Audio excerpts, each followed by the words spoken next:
Friends, let's start exercise 1.2। तो इससे पहले की वीडियो में हमने एक्सरसाइज 1.1 सॉल्व किया था, जिसमें हमने रेशनल नंबर पढ़ा था, इरेशनल नंबर पढ़ा था। मतलब रियल नंबर पूरा मैंने स्टार्टिंग से आपको बताया था कि नेचुरल नंबर क्या होता है, होल नंबर क्या होता है, इंट्रोडक्शन पूरा कंप्लीट किया था। उसके बाद एक्सरसाइजेज में हमने फैक्टर सॉल्व किए थे और उसको फैक्टराइज्ड मेथड से एलसीएम एंड एचसीएफ सॉल्व किए थे। अब स्टार्ट करते हैं एक्सरसाइज 1.2। 1.2 में क्या है, इसमें हमें फर्स्ट क्वेश्चन लिखा हुआ है, prove that root 5 is irrational. मतलब हमें बताना है कि रूट 5 एक इरेशनल नंबर है। तो इसको कैसे करेंगे? तो फर्स्ट इसको हम क्या करेंगे ना, एज्यूम कर लेंगे कि ये एक रेशनल नंबर है रूट 5। तो कैसे एज्यूम करेंगे, आइए मैं स्टार्ट करते हैं। जैसे फर्स्ट पार्ट मैं यहाँ से स्टार्ट करता हूँ, यहाँ से सॉल्यूशन लिखते हैं फर्स्ट का, ठीक है। एज्यूम कर लेते हैं कि रूट 5 एक इरेशनल है, मैं यहाँ पे लिख देंगे एज्यूम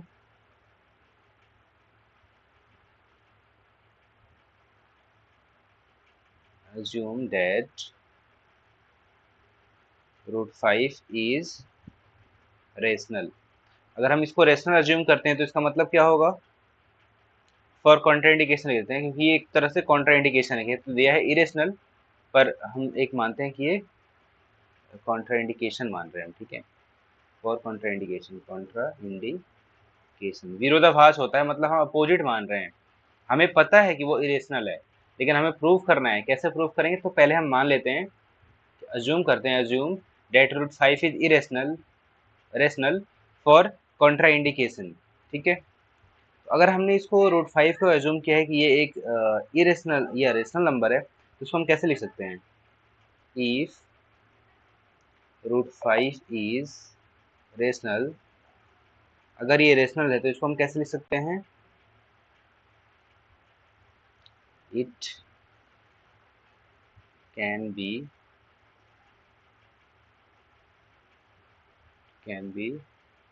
रिटेन एज, ऐसे देखिए, root 5 equal to p by q. ऐसे क्यों लिख सकते हैं? क्योंकि हमने पढ़ा है कि जो रेशनल नंबर होता है उसको हम पी बाई क्यू के फॉर्म में लिख सकते हैं। तो ऐसे लिख सकते हैं वेयर, हमें पता है कि पी एंड क्यू इंटीजर होते हैं, where p and q are integers and q equal to not zero, और क्यू जीरो के इक्वल नहीं होना चाहिए। हमने ये अजूम किया था, ठीक है। अब यहाँ पे क्या करेंगे, हम स्टार्ट करेंगे, एक और फिर एज्यूम करना पड़ेगा हमें कि पी और जो क्यू है ना, एज्यूम करेंगे P and Q, assume P and Q have no common factor other than 1। मतलब इसके कोई और कॉमन फैक्टर नहीं है 1 के अलावा। नो कॉमन फैक्टर, मतलब एज्यूम करना है कि ये को प्राइम है, फैक्टर अदर देन 1। मान लेते हैं कि ये एक को प्राइम नंबर है। उसके बाद नेक्स्ट, इसके बाद स्टेप क्या करेंगे, हमें ना ये इक्वेशन एक फर्स्ट इसको बना के इसको स्क्वायर करना है। इसको हम दोबारा से यहाँ पे लिख लेंगे, root 5 equal to p upon में क्यू। इसको अब क्या करेंगे, स्क्वायरिंग बोथ साइड्स कर देंगे, स्क्वायरिंग बोथ साइड्स। तो हमें क्या मिलेगा इधर स्क्वायर करने पे, रूट 5 का, सॉरी स्क्वायर करते हैं अगर, इधर पी अपॉन में क्यू का स्क्वायर करेंगे तो क्या मिलेगा, रूट 5 का स्क्वायर करने पे रूट 5 इंटू रूट 5 तो 5 हो जाएगा, इधर स्क्वायर करेंगे तो ये हो जाएगा P square by Q square, ठीक है। तो इधर इसको मल्टीप्लाई कर लेंगे, इस क्रॉस मल्टीप्लाई, तो 5 क्यू स्क्वायर इक्वल टू कितना हो जाएगा, पी स्क्वायर। ये हमें मिल गया इसका मल्टीपल। तो हमने इक्वेशन को सिंप्लीफाई कर दिया, इस फॉर्म में आ गया। अब इस इक्वेशन से हम देख सकते हैं कि जो p है वो एक फैक्ट मल्टीपल है किसका, 5 का। ऐसे लिख सकते हैं इसको, हेंस फ्रॉम द इक्वेशन, इसको फर्स्ट मान लिया मैंने equation, hence from equation first 5 is a factor of P square, क्योंकि 5 इंटू क्यू स्क्वायर मल्टीप्लाई करके ही तो पी स्क्वायर आ रहा है। यहाँ पे ऊपर इक्वेशन में देखिए 5 इंटू क्यू स्क्वायर, दोनों को मल्टीप्लाई करके पी स्क्वायर आता है। दिस मीन्स 5 जो है वो एक फैक्टर है, और इफ अगर 5 उसका फैक्टर है किसका? पी स्क्वायर का। Then 5 is also a factor of, then 5 is also a factor of किसका होगा फिर? p का भी होगा फैक्टर वो, ठीक है। तो p का अगर फैक्टर होगा तो इसको हम मान सकते हैं p इक्वल टू 5 इंटू ए, क्योंकि 5 का तो फैक्टर है ये, इसको लेट कर सकते हैं। ये हमारा इक्वेशन 2 हो गया, ठीक है। अब इसी इक्वेशन p की वैल्यू को हम फर्स्ट इक्वेशन में रख देंगे। चलिए स्टार्ट लिखते हैं यहाँ पे, putting value of p from equation second in equation first, मतलब p की वैल्यू सेकंड से उठा के फर्स्ट में रख दो। तो पीछे देखिए एक बार, हमें इधर लिखना है एलएचएस में 5q² और p स्क्वायर यहाँ पे 5a लिख देंगे, ठीक है। इधर लिख दिया हमने 5q², इधर लिख देंगे 5a, और p पे स्क्वायर था, ये p की वैल्यू है ना, यहाँ पे देखिए p स्क्वायर लिखा हुआ था फर्स्ट इक्वेशन में, तो हमें p की वैल्यू रखनी है 5a, तो p का स्क्वायर है तो 5a का स्क्वायर हो जाएगा। अब यहाँ पे करते हैं मल्टीप्लाई, कितना आ जाएगा? ये हो जाएगा 5q², इधर हो जाएगा 5 का स्क्वायर 25, और ये हो जाएगा a स्क्वायर। 5 से इधर 5 से 5 टाइम्स में 5 5 25 कट गया, ठीक है। तो क्या बचेगा? q² equal to 5a²। इसका मतलब क्या प्रूव हो रहा है यहाँ से, इस लाइन से, कि 5 जो है वो a में मल्टीप्लाई करने पे q² के बराबर हो रहा है। This means 5 is also a factor, 5 is also a factor of q² and hence 5 is a factor of q also। अब देखिए कई q² का फैक्टर है, जैसे हमने लेट किया था पीछे, p² का फैक्टर था 5, तो p का भी होगा। वैसे ही अगर वो q² का फैक्टर है तो वो q का भी फैक्टर होगा। दिस मीन्स जो हमने एज्यूम किया था कि p एंड q क्या है, एक तरह से जो हमने एज्यूम किया था 5, सॉरी यहाँ पे हमने एज्यूम किया था कि assume p and q have no common factor other than 1। p और q का कोई कॉमन फैक्टर नहीं है 1 के अलावा, लेकिन हमारा जो एजम्पशन है वो रॉन्ग हो गया। This means p and q जो हैं वो कॉमन को प्राइम नंबर नहीं है, तो यहाँ पे लिख देंगे this means p and q have, यहाँ से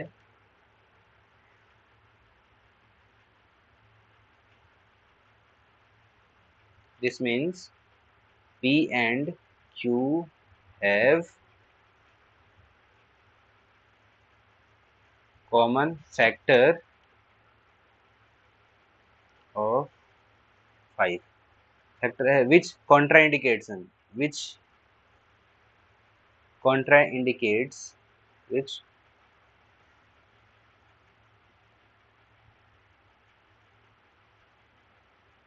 हो जाएगा which contradicts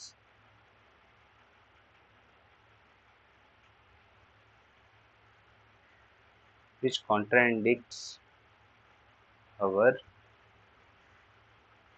initial assumption। हमने एज्यूम किया था ना, वो एजम्पशन हमारा गलत हो गया। Assumption that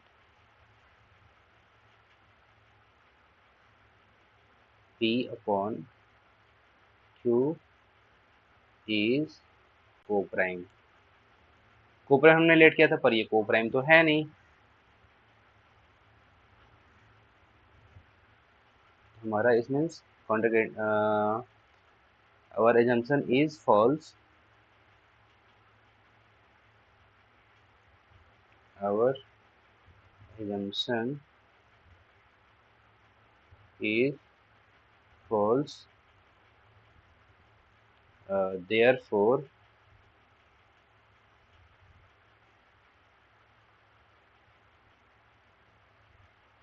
root 5 is not a rational number। ये रेशनल नंबर होगा ही नहीं, तो ये क्या होगा? hence it is a irrational number, hence it is an irrational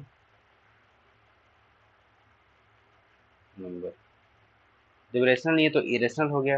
यही हमें प्रूव करना था और हेंस इट इज प्रूव्ड। ये हमें प्रूव करना था, यहाँ पे लिख दीजिए हेंस इट इज प्रूव्ड, या प्रूव लिख दीजिए बस। ये हो गया हमारा कंप्लीट। बड़ा बड़ा लिखे हैं इसलिए लग रहा है कि आपको 3 पेज में हुआ है, पर ये 1 पेज में ही कंप्लीट हो जाएगा। सिमिलरली अब देखिए रूट क्वेश्चन नंबर 2 में क्या है, प्रूव दैट 3 + 2√5। यहाँ पे हम लिखेंगे because √5 is an irrational number proved above in question number first. हमने प्रूव कर चुके हैं। तो sum of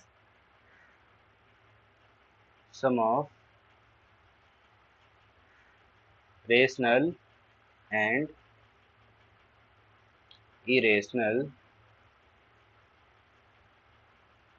number is always an irrational। 3 + 2√5 is irrational। Question number 3 में लिखा हुआ है prove that the following are irrational. इसमें भी वही प्रूव करना है कि ये इरेशनल नंबर है। तो इसका फर्स्ट स्टार्ट करते हैं 1/√2। यहाँ से स्टार्ट करता हूँ थर्ड का फर्स्ट। थर्ड है फर्स्ट 1/√2। इसको हमें शो करना है कि ये एक इरेशनल नंबर है। तो यहाँ से हम सॉल्यूशन स्टार्ट करते हैं। सॉल्यूशन कह लो या प्रूफ कह लो, क्योंकि प्रूव कर रहे हैं ना, तो प्रूफ स्टार्ट करते हैं। अब हमें यहाँ पे क्या करना पड़ेगा, हमें पता है कि √2 एक इरेशनल नंबर है, बट इसको रेशनल हम लेट करेंगे। पहले क्या करेंगे, let √2 is rational for contraindication.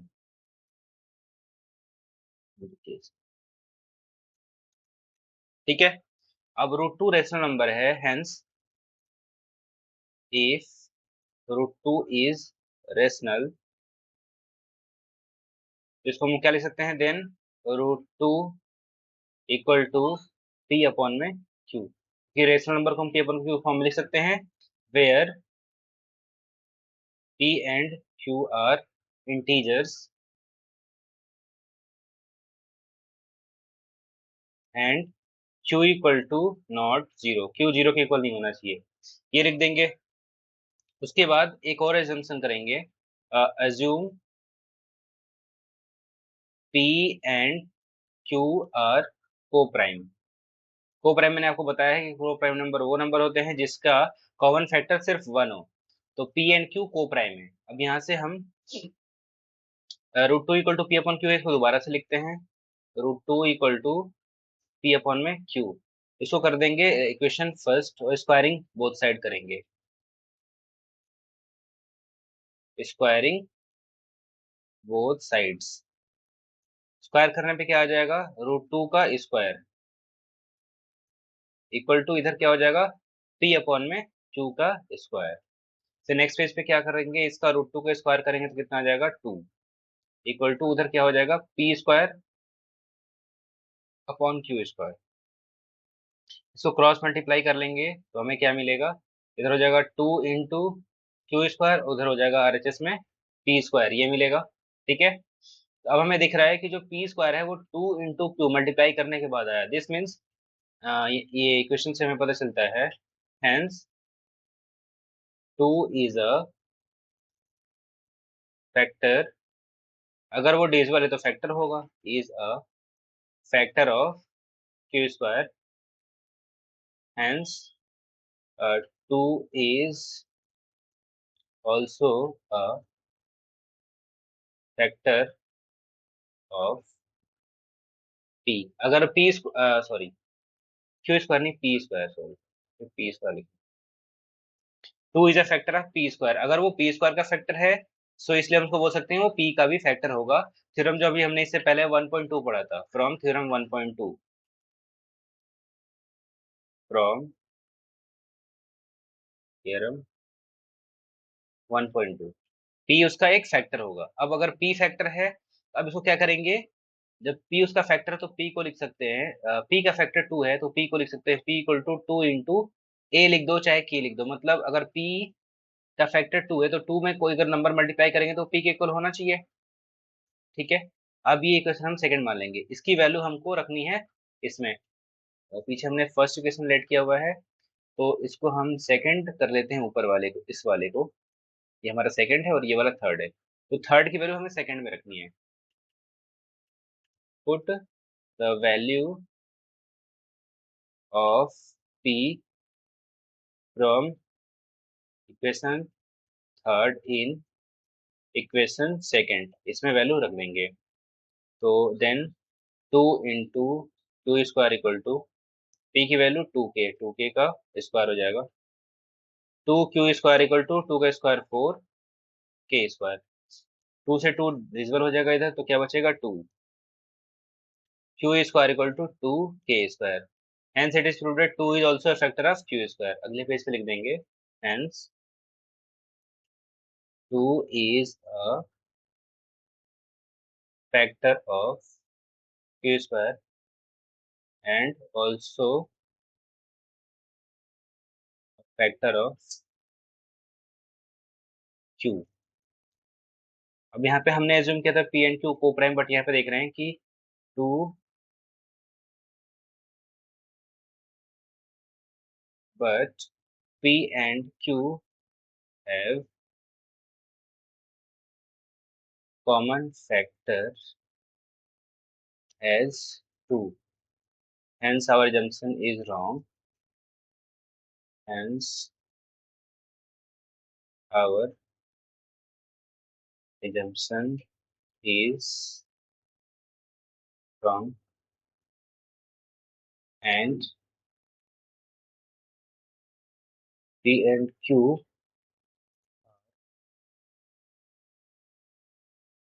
not co-prime,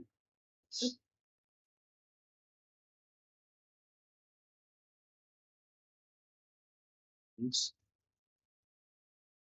root 2 is not not an irrational, not a rational number.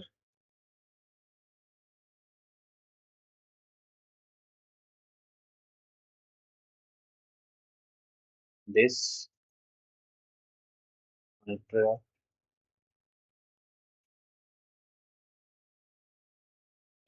our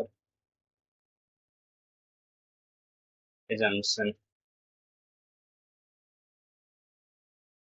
hence root 2 is an irrational number.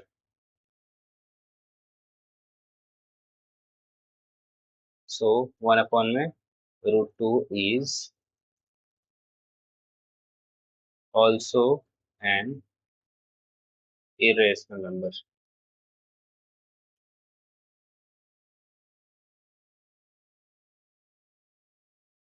ये जो हमारा क्वेश्चन नंबर थर्ड का पार्ट 1 है ये कंप्लीट हो गया। वैसे ही 7 रूट 5 एंड 6 प्लस रूट 2, ये हमने रूट 5 को भी सॉल्व कर रखा है कि रूट 5 एक इरेशनल नंबर है, hence multiple of rational and irrational is also a irrational number. तो लिख देते हैं इसको, 7 रूट 5 है ना, थर्ड इसका,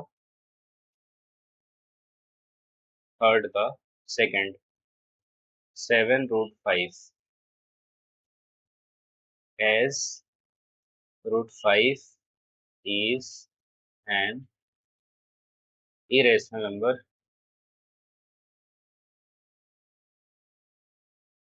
proved above in question first, hence product of rational irrational is always an irrational। Similarly third से थर्ड का थर्ड 6 + √2 6 + √2 लिख देंगे similarly √2 is an irrational as proved above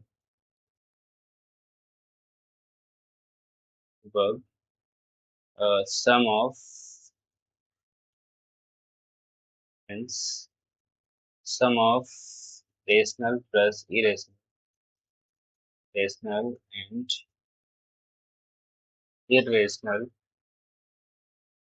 will also an irrational number.